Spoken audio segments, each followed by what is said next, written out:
தினமொரு குரல் அதிகாரம் 10 இனியவை கூறல் குரல் எண் 2. தி அட்டரன்ஸ் ஆஃப் பிளசன்ட் ஸ்பீச். நம்ம வாயிலிருந்து வரக்கூடிய வார்த்தைகள் மற்றவங்களோட மனசை புண்படுத்தாம இருக்கிறது மட்டும் இல்லாம நம்ம வாயிலிருந்து வரக்கூடிய வார்த்தைகள் உண்மையான வார்த்தையா இருக்கணும் அப்படிங்கிற உணர்த்துல இந்த அதிகாரத்தினுடைய 2வது குரலை தான் இந்த வீடியோல பார்க்க போறோம்.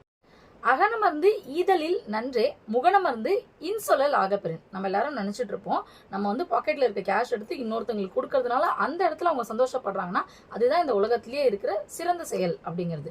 பட் அதையும் தாண்டி ஒரு சிறந்த செயல் என்னன்னா, நம்ம இன்னொருத்தவங்களுக்கு கொடுத்து அவங்கள சந்தோஷப்படுத்துறதை விட நம்ம உண்மையான எந்த ஒரு வெஞ்சன்ஸும் இல்லாம ஒருத்தவங்க கிட்ட ஒரு நல்ல வார்த்தைகள் பேசி அது மூலியமா அவங்க ஆப்போசிட்ல இருக்கவங்க சந்தோஷப்படுறாங்க அப்படின்னா அது நீங்க அவங்களுக்கு கொடுக்குற காசையும் அவங்களுக்கு கொடுக்குற உணவுப் பொருட்கள் அதனால வர சந்தோஷத்தை தாண்டி ஒரு அடிஷ்னலான சந்தோஷம், உண்மையான மகிழ்ச்சி அந்த இடத்துல கிடைக்கும் அப்படிங்கிறது தான் இந்த குரல் மூலியமா உணர்த்திருக்காங்க. ஸோ இதுக்கப்புறம் நம்ம யார்கிட்ட என்ன வார்த்தை சொன்னாலும் அது அடுத்தவங்களை ஹர்ட் பண்ணுமா அப்படிங்கிறத பார்த்துட்டு அந்த சொற்கள் எல்லாத்தையுமே பயன்படுத்துவோம் அப்படிங்கிறத இந்த குரல் மூலியமா தெரிஞ்சுக்கிட்டு இன்னைக்கு இந்த குரல்ல இருந்து நம்ம இதை கத்துக்கிட்டோம். அண்ட் இதே மாதிரி இன்னும் பல குரல்கள் அண்ட் அதோட பொருட்களை தெரிஞ்சுக்கணும்னு நினைக்கிறவங்க மறக்காம நம்மளோட பேஜை ஃபாலோ பண்ணிக்கோங்க. அண்ட் இன்னைக்கு இந்த குரலை தெரிஞ்சுக்கிட்டு நீங்க இன்னும் தெரியாம இருக்கவங்க ஃப்ரெண்ட்ஸுங்களுக்கு ஷேர் பண்ணிடுங்க.